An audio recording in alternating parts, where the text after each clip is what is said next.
terrifying. I have been considering the idea of death. We should all work together. Who cares what they think? It is terrifying. Bravery is not a strength of mine. I have been considering the idea of death. We should all work together. Who cares what they think? It is terrifying.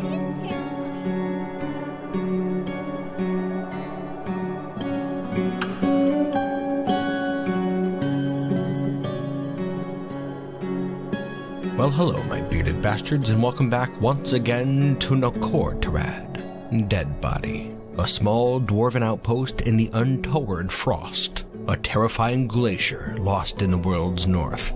Now then, as you're undoubtedly well aware, our small outpost here has had a bit of a rocky start, and our expedition leader, Stakud, has been here for, well, we haven't had a look at the date yet. We haven't had a second to even relax yet. But you know what? Let's simmer down just while we have a second here. Right now, at the current time, it's the 8th of Galena, late summer of 104. And when Stakud first arrived here, it was the 2nd of Sandstone, 103, mid-autumn. So it's nearly been a full year. I know time flies, but think about that for a second.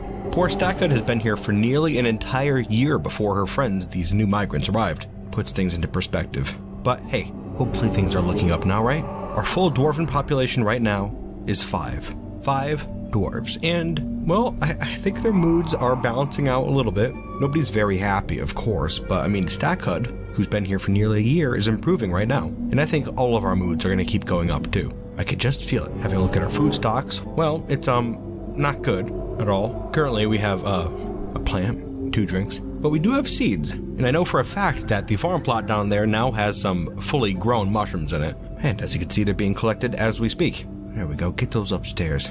Yes, right now the fortress is in a flurry of activity. Looking to get things straightened out a bit, Having a look down here in the lower fortress. Right above where our farms are, we can see Stakud and her copper pick digging out some new bedrooms. We don't have bedrooms for everyone right now, and it'd be great if we could do that for our dwarves. I'm sure Stakud realizes how inhospitable this place seems and really wants to keep everyone happy. She's doing a decent job so far. I had seen that earlier. Dumed, the older of the 2 dwarven children, was yelling at and crying on Stakud. He seems like a rather testy child. He's only 14 years old, so I'm sure this entire thing is very overwhelming for the boy, but really just hoping he can pull things together, though, for the sake of your mother and your sister. For all of us. You can see he's doing some chores here, bringing water up above the farm, getting the fields nice and wet. Right now, actually, I noticed his mother, Imush, is also attending a meeting with Stakud, crying and yelling. I'm sure this must be where Dumed learned it from. Like mother, like son, I suppose. I know it's frustrating, but please try to make a good example for your kids, huh? We gotta pull ourselves together here. I am noticing, too, that we have a ghost flying around during this whole thing. We're gonna get someone on that as fast as we can. Can't have ghosts flying around. That'll make things much worse. That being said, having a look right here, we have little Ava's. Just kind of trying to do her best to ignore the ghosts, it seems. And I'll tell you what, she is not a complainer at all. A rather stoic little dwarf, actually. Just kind of enjoys doing her chores and playing make-believe from time to time. She's not in a good mood, but she's not making things worse, at least. Truthfully, I am a bit worried about how her mother and brother are handling things. I imagine she must have got this stoicism from her father. He'll be the fortress's rock, how about Ava's? How's that sound? Anyways, over here you can see Thaika, another of our new faces. She's down in the farm right now, planting some seeds. Having a look here, apparently she too has been yelling at Stakud as well. I don't know why they all think this is Stakud's fault, but, I guess I couldn't totally blame them all for being upset. These dwarves thought they were coming to a dwarven fortress, but they find themselves now in a frozen hellhole. It's a shame, too, because this Thaika dwarf seems like a very calm individual, and I'm really hoping she could, bring that forward a little bit for Stakud's sake. She doesn't deserve to be yelled at. Oh, these poor souls. We're gonna get things turned around, though. Thaika is now making some furniture, some cabinets and coffers for their new bedrooms. I really want to get those things finished up. They'll be done before long, though. And I figure we're doing a little bit of an overview here, seeing the new faces and such. And the last one is Lore, Thykut's cat. And let me tell you what a scaredy cat this guy is. Those ghosts seem to have this guy proper spooked. It's okay, though. He seems pretty chill about things overall. At least we have one person who's not yelling at Stakud these days. I'm hoping he's gonna keep those horrible creepy crawlies off our food. I guess we'll see, though, huh? Oh, what was that? Just heard something outside. Looks like the merchants have just arrived to trade. Just like our new migrant friends, the merchants must be unaware of our situation. They've come here with animals burdened with items, and yeah, their guards can't cut it. For a second I was hopeful their caravan guards might be able to handle some of these zombies, and they're not doing terribly, but they're not doing very well either. Oh, these poor bastards. There's not much we could do though, unfortunately. Our trade depot's outside, right where the Cyclops is. Speaking of the Cyclops, it is doing just fine out here. Lumbering around, keeping watch. It doesn't seem too interested in the merchants, but the other zombies, I think, have the situation handled. You know, we were talking earlier about what we could do about this thing and all the zombies up top, and we talked an awful lot about cage traps, which I'm hoping is still a viable option. We do certainly have a whole bunch of wood down underground. That being said, we have been hearing some rather disturbing noises coming from the caves lately. We haven't been back out there since the migrants arrived, but I do have a feeling there is some trouble brewing out there. We'll have to be careful when we do go back out there. Maybe after our bedrooms are all set, huh? In fact, let's have a look at those. Okay, they're getting there. Each room is fairly sizable for a dwarven bedroom, and now everyone has a bed, a cabinet, and a chest where they can store their stuff, and hopefully we can continue getting them nice and smooth and the walls engraved. That'll improve things even farther. I'd also like to add some additional touches too, maybe a statue or an armor stand, a weapon rack. Not that they'll use them, but dwarves like those additional touches. Very fancy, right? Yeah, it's gonna help things out definitely. Back upstairs, we were just about to finish up that slab for the ghost that was floating around, remember? And we've made some pretty disturbing discoveries. This ghost right here, it seems she's a familiar face to some of our new migrants. Imush and her 2 children there are the aunt and cousins of this ghost, who is a child that must have arrived in that previous expedition. Okay, that clears things up a little bit. Explains why these dwarves may have come here, actually. They thought they had family here at least, and, well, at one point they did. Yeah, kinda harrowing, actually, to notice this ghost trying to interact with her cousins. This has to be horrifying. We're trying to get this taken care of immediately. That slab's almost done, though. You'll be at rest soon enough, child. There we go. Yep, your cousin Doomed's taking care of it, actually. He's getting that slab put into the room over to the side here. We're gonna slowly be converting that into more of a memorial hall as time goes forward. Okay, there we go. Ah, very interesting. This is a well-crafted chert memorial to Lor Lerumral. The slab reads, "In memory of Lor Lerumral, born 99. Struck down by the zombie polar bear woman Tarnish Winter in the year 102. Lover of Nickel." She was only 3. You know, I have a sneaking suspicion that this dwarf here was the sister of the dwarf, Bearfist, that we originally heard the rumor of this place from. I could be wrong on that, but, you know, I've got a sneaking suspicion. Well, in any event, she's at rest now. And you know, I think I just heard something outside. Constant interruptions. Well, it looks like some more migrants have arrived, which should probably be good news, but I don't think it is. Right at the moment, we have actually 0 food, 0 drinks. We're waiting for a harvest of plump helmets to pop up, but they have not yet. Yeah, kind of a bad time for this. I am having a look, and these aren't relatives of anyone in the fortress. And considering the fact that there are more and more zombies out there, especially after that merchant caravan went down, I don't know how I feel about getting these people into the fortress. I don't think we could do so safely, so we're just gonna urge them to leave. I can't imagine they'd be too unwilling to do that either, after seeing the Cyclops and whatnot. Yeah, they're turning right around. They're heading out of here. That being said, it looks like they've left a pig behind. A lone piglet. Maybe we can get this one into the fortress? Might be interesting. Oh, no, nope. They're being chased by zombies. You see, this would have been those migrants if we didn't kick them out of here just then. Maybe we can get the, nope, never mind. Oh, zombie knocked that piglet's hooves straight off and then, killed the thing. Well, better a piglet than dwarves. Poor thing. Still, it's gonna be another zombie out there. A zombie piglet. Ugh, we gotta get some traps going. Too many damn zombies out there. Now, that being said, I'd really like to get around to harvesting some plump helmets before we go out into the caves to collect wood. Food stocks are looking terrible. Right now we have literally 0 food. Just seeds. So yeah, we're gonna give that a second, let the dwarves work. The mushrooms are ripening as we speak. And while we're down here, you may have noticed this chamber over here that's set to be dug out at some point in the future. This right here, I thought it would be cool to make a little interior tree farm, we'll call it. We'll carve out this whole chamber, get the stone pulled out, wet down the floors like our farm plot, and eventually the floor should start to take on fungus like out in the caverns. And when that happens, we can start to grow fungus trees in here. Might be a bit safer than going out into the caverns, but we need wood now, unfortunately. And we're getting there, but first, a look up top in the fortress proper. We can see our food and drink stockpiles have stabilized a moderate amount for the time being. 5 plants, 10 drinks. Not much still. But you know, funnily enough, I just noticed that Lore the cat is doing his best to keep Nökortorad free of pests. I haven't really mentioned it all too much, but we've had these two-legged rhino lizards wandering around. They seem to be thriving out here in the glacier, which I find strange. Little bastards have been getting into our fortress, and I assume are eating our food too. But yes, it's being taken care of apparently. What a good cat. But yes, looking pretty good now, and I think we should probably head out into the caves and try to gather some wood. The time has come, dwarves, we can't keep putting it off. And as risky as it sounds, I think we have to bring out the children too. Just hoping it's safe enough out there. And before we get too excited, maybe we should have a little look first, just for safety's sake. Scanning the second cavern lair. Yeah, it still seems like it's pretty barren out here. Not seeing a whole heck of a lot. More spiderwebs than I remember. But we can see down here, there was some violence at some point. This must have occurred after we locked ourselves upstairs. Got some blood splatters here, as well as a troll mangled skeleton, and a couple of rodent people mangled skeletons as well. Pretty bad scuffle, I guess.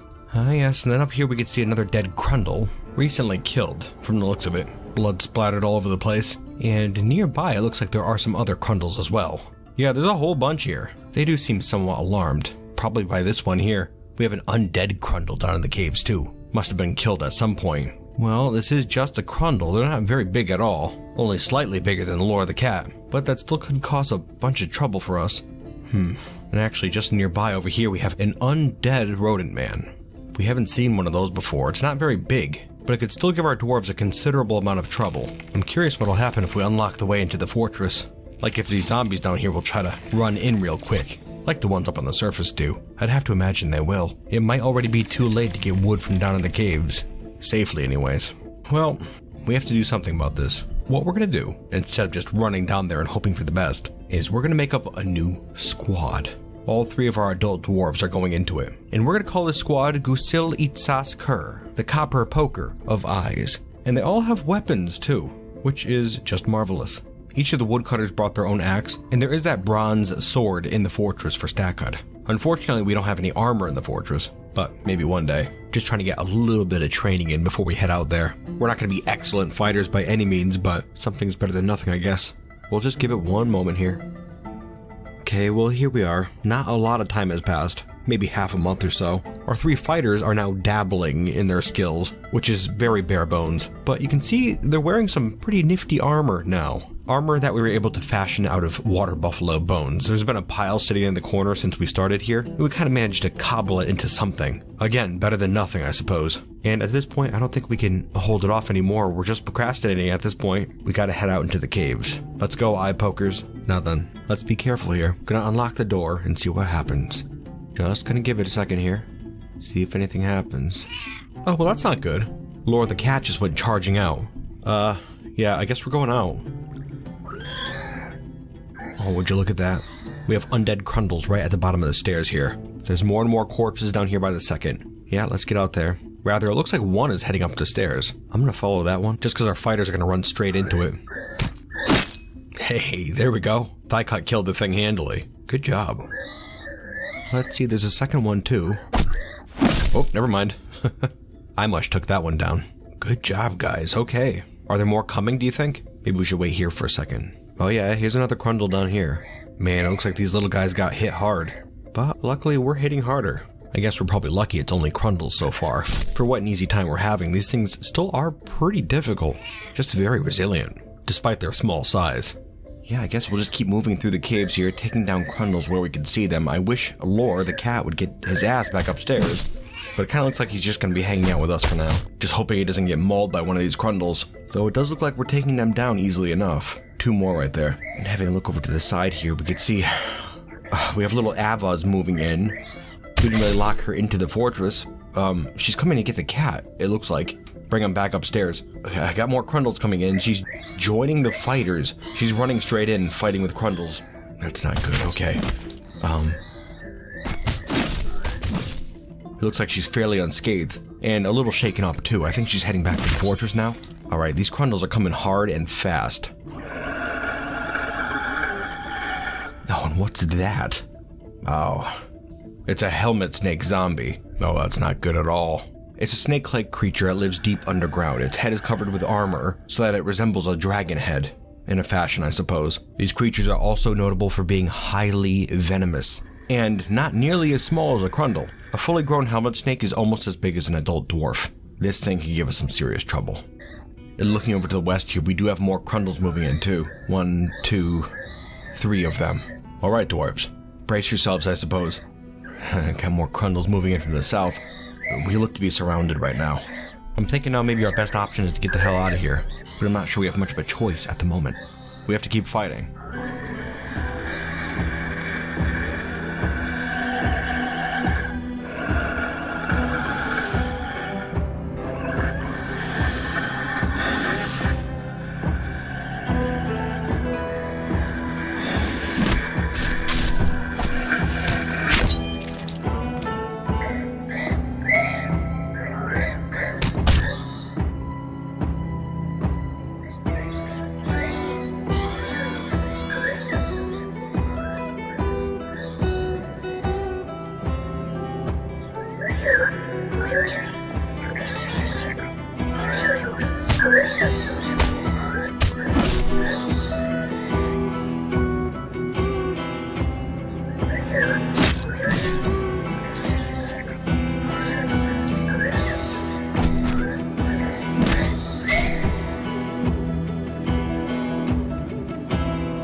Okay, here we are, back in Nökortorad. And yes, we have sustained some damage. First off, I will note that everyone is back in the fortress. That includes the children Avaz and Dumed, as well as the cat Lore, who was brought in by Dumed, and of course all 3 of our adults. And now looking back upstairs to our shrine, I think we're going to turn that into a makeshift hospital for now, just so we can assess our various wounds. We can see Imush and Thighcut both claimed beds in here. I'm pretty sure Stakud's completely unwounded from her time down there. But having a look at these two, starting with Imush, Imush is wounded, and it's looking like she's got a bad cut on her neck. It's torn open right now. We'll have to get that cleaned out. And as for Thighcut, well, she's looking much worse, unfortunately. She has cuts on both of her arms as well as her neck, too. Except it's looking like her neck wound is, well, it's beginning to rot, which could certainly lead to infection if it's not already infected. And I don't really know how that happened. It just seemed far too quick for a rot to be setting in already. Well, we gotta get these dwarves taken care of. And of course, we don't have any medical professionals in the fortress right now. So it's looking like Stakud's gonna have to be the one who takes care of them. We're just gonna give her a second to work in peace. Gonna let her really focus on this. There we have him. She did some pretty rudimentary surgery on these two, and was also able to excise that rotten flesh from Thighcut's neck, which sounds a bit harrowing, but I think she was successful. Right at the moment, they're both resting. And as for their wounds, Imush's neck is just dented. Must be healing up pretty well. And the same goes for Thighcut too. Just a bit of a dent on her neck and both arms. You know, I'm gonna say that turned out pretty well, actually. Time will tell, of course, but not gonna hurt to stay positive, right? Notice here too that we have Dumed and Avaz in here as well, keeping the wounded ones as entertained as they can. That's kind of adorable. Hopefully it doesn't get too annoying though. They're trying to rest, kids, so take it easy. On that note, we're going to have a look down underground, where we see Stakud digging out that chamber I was telling you about earlier. After our cavern excursion, I can't imagine she's too excited about heading back out there for wood again. And so yes, that's why we're digging out this chamber, so that we can start producing wood inside. Also take note that she seems rather distracted in this task. She keeps stopping and going up the stairs for some reason. Not too sure what's going on. Probably just a bit of fear and frustration at play. Well, hang in there, Stakud. We're all kind of relying on you now. And while we're down here, actually there's another chamber I'd like to point out. It's a meeting hall. I figure we should start moving operations down farther below ground. A little bit more comfortable down here. It's kind of rudimentary at the moment, but we have a couple statues, a memorial slab, as well as a couple tables and chairs. We still have to get the whole thing smoothed up and get some food and drinks in here, of course. And now is the perfect time to get stuff like this settled too, just because there's no distractions right now. Oh? Did you hear something just there? Some migrants have arrived, apparently. I'm having a look outside, but there are none to be seen.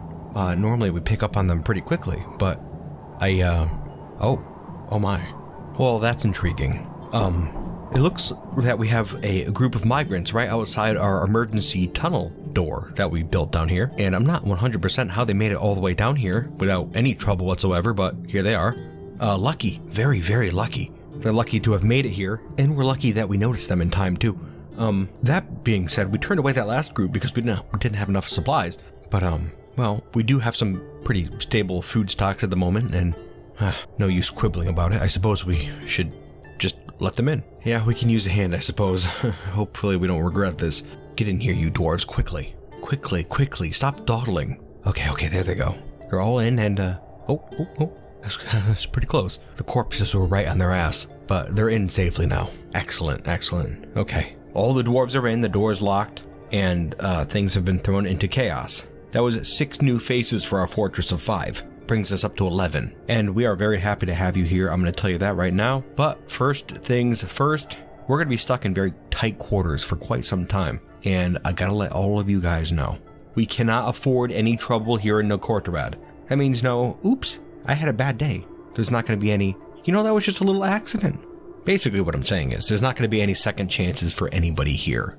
Okay? If anybody steps out of line, makes things uncomfortable here for the other dwarves, then you're going to be out on your ass in the zombie-infested tundra. So be on your best behavior. With that in mind, welcome to Nökortorad. Glad to have you. Let's start turning this place into a fortress, eh, dwarves? Now, we're going to go quickly through introducing these new dwarves just because there's a whole bunch of them, but maybe we can do a bit of a fortress overview too at the same time. Down here working the fields, we have Dasta Asizervad, a strand extractor, not something we have use of here in Nökortorad, but I'm sure we can find something for you to do. This guy here, I'm pretty worried about. He just has a vibe about him. He seems a little anger prone. Part of the reason why we made that announcement earlier. I'm sure it won't be any trouble though. And then right over this way here, we have Kubak Turarushwir, a professional mason. He seems like a pretty level-headed fellow, but we've noticed he does this creepy staring thing when you're talking to him. Shouldn't be much of a problem, I don't think. I don't get problematic vibes from him, just creepy ones. We could use a good mason too, so good to have you on board, my friend. He's moved over here and is now smoothing floors alongside Ingish Rakastatal, professional gem cutter. This guy seems like a friendly fellow. He has a pet gosling too, named Vukar, who you can see is right next to him at the moment. A dwarf with a pet gosling has to be a good fellow, right? I think they'd have to be. Moving straight on in the same chamber, over here we have Endok Kigathalath, a professional animal caretaker, which, again, we don't really have much use for, unfortunately. But like the others, I'm sure we'll find some use for you. Plenty that has to be done. Endok seems like a good-spirited dwarf, too. A real character, if I'd say so myself. I think she's gonna fit right in. Good job smoothing these surfaces, by the way, dwarves. They're banging straight through it. Now, heading upstairs, we have Tobul Aimushmumaz, a clothier by trade, currently making some rock pots. Another good-spirited dwarf, I'd say. I'm sure she'll be an asset to the fortress. We can use some good agreeable dwarves like Tobul here. Keep at it, my friend. Doing some great work. And then right over here we have Fikad Rigathgomath, a furnace operator. Well, unfortunately we don't have any furnaces here in Nökortorad. Boy, it'd be really handy if we got some dwarves in the fortress who, had skills that pertained to anything that we needed. Anywho, yes, Fikad, another agreeable dwarf. With a bit of a commanding presence, I'd say. I'm hoping she uses that for good, but I suppose time will tell. Maybe it'll be a good thing. Anywho, that's gonna about do it. Oh, actually one more. There's Vukar, right here. Ingish's pet gosling. Pretty cute little thing. Really, it's pretty lucky the guy got in here. Such a small, helpless creature. Hoping Laura the cat doesn't give him any trouble. I'm sure he'll be fine, though. Seems pretty perky. Good luck to you, my friend. Try to keep warm. Oh, okay. We've let a little bit of time pass. Our migrants are all settled in now. And if you have a look up here to our residential quarter, you'll see a couple new bedrooms. We have enough space for all our dwarves now, which is the good news. The bad news is our food stockpile. We're completely out of food now. We burned through it rather quickly. Almost out of drinks too, which is horrible. And we don't have many options. But what we do have are a lot of seeds and a lot of hands with which to plant them. So I'm hoping to get this entire plot down here all planted out. And before long, maybe, hopefully, we'll have enough food for everyone for, another month maybe. It's pretty rough going, if I gotta be honest. I think we need a bigger farm plot. Yeah, I'll tell you what, we'll get straight to that. No sense in delaying even for just a moment. Just hoping we can get through this relatively rough time. Tighten your belts, dwarves. While we get to work on that farm plot, we have some good news here. Caught a bunch of the dwarves singing together. 3 of the new migrants, as well as Thaika and Aimush, who both seem to be fully recovered from their wounds. This was very interesting to see. We'll have to give them some more downtime. We have some friendships forming in the fortress, something we need desperately here. We have to strengthen our bonds. It'll be the only way we can survive long term, I think. And actually, now that I think of it, we did have another migrant wave arrive, and we had to turn this one away, just like that other one there. With our recent food scare, we didn't really want to risk it, you know? We gotta balance things out a little bit more before we take on more dwarves. Good luck to you, souls. It is strange to see more dwarves popping up like this, and it seems a terrible shame to turn them away after they've come so far. Who knows, maybe they'll come back one day. If another group manages to sneak up to our door like that other group, then we'll let them in, but if we catch them early like this, I'd rather just turn them away. Just for everyone's safety. Well, anyways, back to fortress business. If we have a look over here, you can see our new farm plot. Much bigger now. It was sort of tedious to get this one muddy, as it typically is, but I'm thinking with our number of dwarves, we should be all set with these 3 farm plots like this. In fact, our food stockpiles have already stabilized a bit. We have drinks and food now. Not an immense variety, but, well, as always, better than nothing. We're working with plump helmets and sweet pods mostly, but we're hoping in fall to get some cave wheat going too.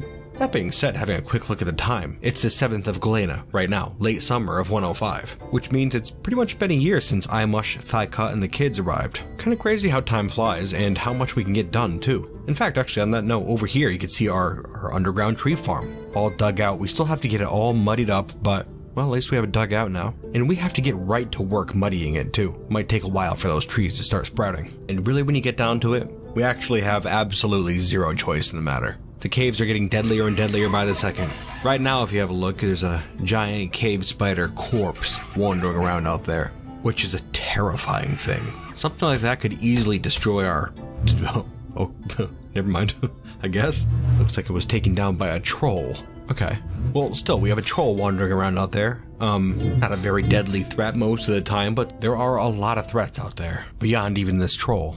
Take this, for example. A blind cave ogre. Crawling up the side of the pit down here. It can't be overstated how titanic this creature is. I imagine an undead one would be twice as deadly, which really is saying something. Yeah, there's too much danger out there these days. I think we only really had a brief window where we can go out and get wood safely, but that window is now closed. But hopefully we're not gonna have to worry about it too much, because if you have a look up here, you can see our tree farm is coming right along. Bunch of mud and water on the floor now, and if you have a look up above, you can see dwarves, mostly the 2 children, taking full buckets of water and dumping them off the side onto the ground below. It's really going a lot quicker than I thought it would, all things considered. Not gonna have to worry about trolls, ogres, or surprisingly frail spiders anymore, so that's good. And having a look up to our living quarters real quick, yeah, it's looking really nice. The new migrants' rooms are all completed, all assigned, and are just as nice as the previous dwarves' rooms. Well, actually a little bit less so. You can see we've put nice engravings on the floors and walls of the previous dwarves' rooms, trying to really improve their moods as much as we can. And I think it's working too. Right now, the angriest dwarf in the fortress is Thigh Cut. For obvious reasons, the whole rotten neck thing would have a effect, I would imagine. But yes, I can see her mood recovering. Eventually. It'll get there. And I'm pretty confident with this fact too, because if you have a look over here, you can see our new meeting hall. Very well appointed. And we got it done pretty quickly too. It's surprising how quickly things get done when you have dwarves to do things. Yes, you can see we've made it a little bit bigger. We now have a kitchen and a still right in here, as well as storage for food, drinks, raw food, empty pots, and we have a nice big dancing area too, or, singing or whatever the dwarves feel like doing. This should do the job nicely, I'm thinking. For now anyways. We'll have to see if any more migrants come down the line. Having another quick look over at our tree farm, note how quickly we got it muddied. It's really only been like a season, less than a season actually, maybe a month and a half, and we're pretty much good to go. Kinda shocking, honestly. And you can see there on the floor, we do have some floor fungus and underlichen growing already. Those spores managed to work their way up from the caves, maybe came in from Stakud's boots when she was wandering around out there or something. But yeah, before long, this whole area is going to be covered with fungus, and then hopefully trees will start sprouting too. We'll have to see what happens. And bringing things back this way a little bit, you can see a little crafting hall we just made. In light of the fortress starting to settle down a little bit, we're going to start enacting some plans very soon. You can see down below we have a couple dwarves making a bunch of rock mechanisms. Still not 100% sure what we're doing. We have a lot of ideas and we're probably just going to cram several of them together, but we'll get to that in time. No big rush now that we have things settled, right? Soon we're going to deal with those walking corpses and that damn cyclops, and then hopefully Nökortorad will begin to truly flourish. Our dreams will finally come true. And with that, we're going to move away from actual gameplay for the most part, and I'm going to start talking about some behind-the-scenes things. Now, I really feel like we did an awful lot during that episode. And, well, I guess it's not so much feel like. I mean, we did get a lot done. I've already talked your ear off about it, but, tree farm, our new big farm, the meeting hall, all kinds of stuff. Ooh, and actually, before we go any farther, during this part here, I'm going to be showing off some fan artwork. Remember I said last episode that if you send your fan artwork to kruggsmash@gmail.com and you give me a name that you want it to be displayed as, then I'll show it on screen, and hopefully I'm doing that right now. But it was like a day ago, I happened to take a gander into my spam folder, and it was loaded with fan mail and artwork. And I don't know why the hell my email just decided to cram it all in there, but that's where it was. That being said, I got a lot more fan art than I've ever gotten for a video like this, I think. And so I'm probably not going to be able to fit it all in, to be perfectly honest. I'd love to, but I figure the amount of fan art I tend to get seems to peter off after the first episode of a series anyways, so maybe I could just shift some over to the next episode. Sorry if yours isn't shown during this episode. I feel really bad about that. But I also don't want to, just cram too much in and, have each person get only a couple seconds of screen time. While next episode, I might not have nearly as much, I figure it's for the best. Again, sorry if it doesn't get shown, but it will be seen. But yes, anywho, I also said during this segment right here, I would try to answer some questions if you guys put them in the comments. And one of the biggest questions I saw last episode was, how do I maneuver dwarves around, get them to go where I want, pick up certain items, that sort of stuff. And there really is no way to get a dwarf to pick up a specific item. I couldn't be like, hey, go pick up this bed, go pick up this rock, this pot. But there are workarounds. Like when you assign somebody as a miner, they will, as their first task, go and pick up a mining pick. So to get Stakud to pick up a mining pick, I gotta assign her as a miner. And to make sure that is what she does immediately, I also make sure every single other activity that she could possibly partake in is forbidden or inaccessible. So say when she was out in the tundra there, what I had to do was forbid every single item on the map, except for a mining pick that I wanted her to pick up. And when I did that, I could be reasonably sure that she'd go pick up that mining pick as her next action, because it was the only thing she could possibly do. Same goes for a copper battle axe. I have to assign her as a woodcutter and forbid every single other item that she'd have access to. But as for actually moving her around or moving any dwarf around, you used to be able to do it really easily with burrows. You'd put up a burrow and then assign your dwarves to it, and they would go there or stay there immediately, or sometimes they would just freeze in place and dehydrate. I think that was a bug though. But anyways, burrows are not really that reliable anymore, which I'm sure is purposeful. You don't have quite that amount of control over your dwarves anymore, which makes it feel a little bit more realistic, like you have to plan for things. That being said, what I have been doing to move dwarves to where I want them to go is kind of the same thing. You have to make sure there's nothing else for them to do in an area, and then put up a meeting hall. And a dwarf without anything to do will just kind of go and idle in a meeting hall most of the time. And so that's what I was doing. With that group of migrants last episode, I would just set up a meeting hall somewhere out in the tundra, and they would just go there because, they wanted to go relax. And then after they got there, I would just get rid of it and make a new one. And actually, that's exactly why the migrants in this episode here got right up to our back entrance. I had left one of the meeting halls there. I didn't delete it after we were done getting migrants into our fortress last time. And so as soon as they appeared at the edge of the map, they walked to that meeting hall, which was kind of handy. I would like to see if that pans out again, but there really would have to be no zombies between where they pop up at the edge of the map and that meeting hall, because that would screw up everything. But still, it's kind of interesting. But yes. Anywho, I guess that's pretty much it for the questions and such. As for next episode, I would really like to start trying to deal with corpses in a more realistic fashion. I am actually very surprised that our 3 dwarves weren't killed or more gravely wounded during our little cavern excursion this episode. When you come down to it, I think that was a pretty bad idea to send them out like that, but it led to an interesting little scene anyways. And I don't think anyone has an infection now. But yes, we're gonna have to get a bit more creative, I think. And as lame as it may sound to set up a bunch of traps and try to take care of zombies that way, we don't really have many options. We don't have any weapons in the fortress besides a couple axes and a sword, and, well, you saw how well those performed. Not very well. We'll figure something out. Don't worry about it. Hey, you know what? Different topic. I recently discovered a new fear with these videos and, my gameplay here with the Nökortorad. The Steam updates. Are those going to ruin my save, do you think? Might be for the best if I make a bunch of backups of my save files or something like that. That's going to be such a pain in the butt, but I'm just very afraid that at some point Steam is going to update Dwarf Fortress and it's going to make whatever world or series I'm currently working on completely dead, Then what? What the hell would I do after that? I actually don't even know. You can't play previous versions of Dwarf Fortress on Steam anymore, can you?